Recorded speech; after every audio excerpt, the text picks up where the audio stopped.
বিশ্বাস করুন, আল্লাহ যদি কাউকে কিয়ামতে হিসাবের জন্য ধরেন, জাহান্নাম ছাড়া কোনো উপায় নেই। হিসাবের জন্য যদি আল্লাহ তার কোনো বান্দাকে ধরেন, জাহান্নাম ছাড়া কোনো উপায় নেই।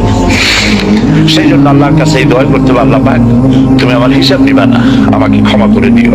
তুমি যদি কিয়ামতের দিন আমাকে প্রশ্ন করো যে যৌবন কাটাইছো কোন পথে, আমি তো যৌবন তোমার পথ রাখি নেই, আমি তো আমার যৌবনকে নষ্ট করে ফেলেছি। তুমি যদি প্রশ্ন করো টাকা পয়সা কামাই করেছো কোন পথে, আমি তার জবাব দেওয়ার পথ রাখি নেই। যদি প্রশ্ন করো কোন পথে খরচ করেছো, আমি সেটারও পথ রাখি নেই, নষ্ট করে ফেলেছি। তুমি আমাকে ক্ষমা করে দাও।